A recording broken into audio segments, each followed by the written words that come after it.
Stop for a moment, just pause. Notice the subtle hum of a question that runs in the background of your mind. Am I doing this right? Do they like me? Was that the right thing to say? It's a constant low-grade anxiety, a performance for an invisible audience. You feel like you're on a stage and you're not sure if the crowd is about to applaud or leave. You post something online and find yourself checking for likes, for comments. A small hit of validation feels good, but its absence feels like a silent judgment. You say yes when you mean no just to keep the peace, to be seen as agreeable. Each yes feels like you're giving away a small piece of yourself. This constant chase for approval is exhausting. It's like trying to fill a bucket with a hole in it. The more you pour in, the more leaks out. But what if I told you there's a paradox at play, a fundamental truth you might be overlooking? The very act of seeking approval is what pushes it away, and your lack of need for it is precisely what makes people want to give it to you. This is the observer's paradox. Let's break down why this happens. Psychologically, neediness creates pressure. When you desperately want someone's approval, they can feel it. It's like asking someone, "Here is the key to my happiness, please hold it for me and don't drop it." That's a heavy burden for anyone to carry. Conversely, a person who is self-validated radiates a calm, stable energy. They aren't trying to get anything from you. Their cup is already full. This self-sufficiency is magnetic. It signals emotional security and strength. People are naturally drawn to those who have their own center of gravity, who aren't easily pulled into orbits of doubt and anxiety. Think of it through the lens of scarcity.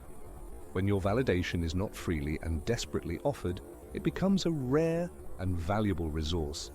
Your opinion holds more weight because it is not given away lightly. So how do we escape this trap?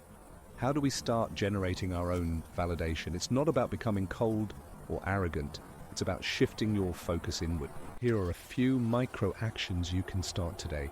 No need to wait. First, the one-person audience practice. Once a day, do something solely for your own enjoyment, with no intention of sharing it. Make a perfect cup of coffee. Listen to an entire album without distraction, or write a single paragraph in a journal that no one will ever read. The goal is to retrain your brain to find satisfaction in the act itself, not in the external reaction to the act. You are the only audience that matters. Second, practice observing compliments. When someone gives you a compliment, your instinct might be to either dismiss it or to cling to it like a life raft. Try a third option. Simply observe it. Say thank you, and then internally just notice the feeling. Don't let it define your worth for the day. See it as a kind gift from someone, but not as a necessary fuel source. You appreciate it, but you don't need it to run. Third, the low-stakes disagreement. People-pleasing is often rooted in a fear of conflict. To build your disagreement muscle, start small. Find a safe, low-stakes conversation to express a gentle, differing opinion. It could be about a movie, a restaurant, a book. I hear you, but I actually had a different take on it. The point isn't to win an argument, but to practice standing on your own ground, calmly and confidently. Each time you do this, you teach yourself that it's safe to be authentic, that your relationships won't shatter just because you have your own perspective. But there is one final insight that ties all of this together, the most powerful one. The goal is not to become an island. It's not about pushing people away or cultivating an attitude of cold indifference. The true goal is to become your own source of warmth. Imagine a campfire on a cold night. It doesn't demand that people come closer. It doesn't change its nature based on who is around. It simply burns with its own heat. It provides light and warmth unconditionally. People are drawn to it naturally, not because the fire needs them, but because they need the fire. When you stop seeking external validation, you start building your own internal fire. You learn to give yourself the warmth, the comfort, and the acceptance you are hoping to get from others. And paradoxically, that's when real connection happens. People are drawn to your warmth.